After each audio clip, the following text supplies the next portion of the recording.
my dear students. Today's our topic is literacy, knowledge and text. So let's start.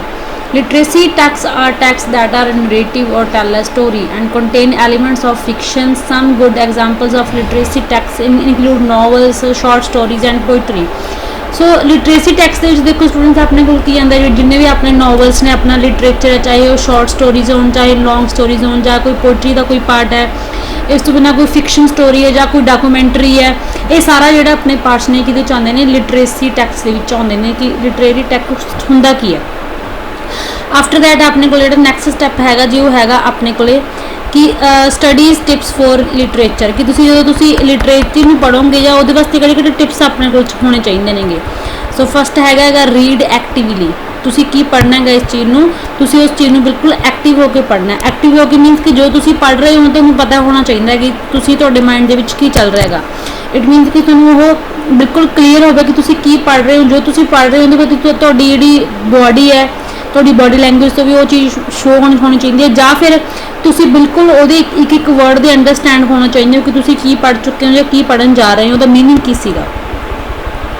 After that है अपने को students देखो take notes तो मतलब की होगा कि तुसी जो तुसी पढ़िएगा जो तुसी टैक्स्ट चाहे कोई स्टोरी पढ़ी है चाहे कोई पोइम पढ़ी है सो वो की होना चाहिए है तुहानूं पता होना चाहिए कि जो तुसी पढ़िएगा तो वो तुसी नोट्स बनाने हैं। नोट्स मीनस कि जो इंपोर्टेंट पॉइंट्स ने या कोई इंपोर्टेंट डेट तुहाडे वास्ते विच आई है तो तुसी उन्होंने नोट डाउन करना या अंडरलाइन करना है। इहदे की होगा ये तुहाडे नोट्स बनाउण विच भी ये चीज़ हेल्प करूगी। आफ्टर दैट है जी अपने को pay attention to problem sports ये आऊगा जो चीज़ां तुहानूं प्रॉब्लम्स क्रिएट कर रही हैं चाहे कोई प्रोनाउंसिएशन हो चाहे कोई वोकैब हो कोई लैंगुएज की कोई कन्फ्यूजन है जो तुहानूं प्रॉब्लम क्रिएट कर रही है। इट मीनस कि जो तुहानूं चंगी तरह समझ नहीं लग रही तुसीं उहदे उपर ज़्यादा ध्यान देना। पे अटेंशन मीनस कि थोड़ी लैंगुएज विच कित्थे कोई कमी है कोई ग्रामर की मिसटेक है कोई वोकैब तुहाडे नहीं समझ आई तुसीं उस चीज़ के उपर वध तो वध ध्यान देना तां जो तुसीं उस चीज़ नूं अगे आके कैच कर सको। आफ्टर दैट है अपने को जी फिफ्थ स्टैप है वो है रिव्यू योर नोट्स। तुसीं इहदे विच की करना तुसीं अपने नोट्स जो तुसीं अपने नोट्स बनाए ने तुसीं उहनूं रिव्यू करना। रिव्यू मीनस कि उन्होंने दोबारा देखना कि जो तुसीं नोट्स बनाए ने अपने लिटरेचर नूं लैके बिल्कुल सही बनाए ने उत्थे किते किते कोई कुछ मिस तो नहीं हो गया या किते कोई कमी पेशी तो नहीं रह गई। सो तुसीं ये चीज़ों वाले ध्यान देना है। आफ्टर दैट की होगा in your note documents list other text even music और art that somehow remind you of इस particular text consider how they are similar and how they are different.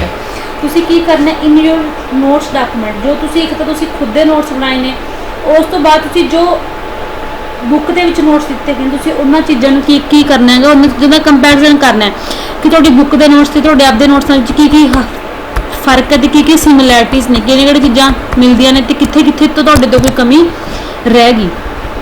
After that है अपने को students discuss what you are reading तुसीं जो कुछ read कर रहे हो तुसीं जो कोई जो भी पैरा तुसीं रीड किया है या तुसीं जो भी पोइट्री का कोई पार्ट है चाहे कोई स्टोरी का कोई पार्ट है जो चाहे कोई पैसेज है जो तुसीं रीड कर रहे हो तुसीं उसदे बारे की करना है डिस्कस करना है। चाहे डिस्कस अपने फ्रेंड नाल करो चाहे कोई क्लासमेट ना करो चाहे कोलीग ना करो। सो इस चीज़ डिस्कस करना की होगा कि तुहानूं उन्हां दे व्यू जानने का मौका मिलेगा तुसीं उन्हां दे इस स्टडी के प्रति इस लिटरेचर के प्रति किहड़े व्यूज़ ने या की उन्हां दे अपने विचार ने तुहानूं वो भी सुनने विच मिलणगे। आफ्टर दैट है अपने को स्टूडेंट देखो वैन यू इस तो बाद है अपने को देखो जी जो तुसी जो भी पढ़ लिया जो तुहानूं कोई चीज़ समझ नहीं आई तो तुसी वो अपने टीचर नाल डिस्कस करनी है। अपने टीचर नाल उन्होंने कहना कि मैम मैनूं इत्थे आ चीज़ समझ नहीं मैनूं इस चीज़ बारे दोबारा समझा दो। इट मीन कि विदाउट एनी हेजिटेशन तुसी क्वेश्चनिंग करनी है अपने टीचर नूं जो तुहानूं समझ नहीं आया। सो स्टूडेंट्स ये सी कुछ टिप्स एंड ट्रिक्स जो तुसी लिटरेचर नूं स्टडी करते समय यूज़ कर सकते हो।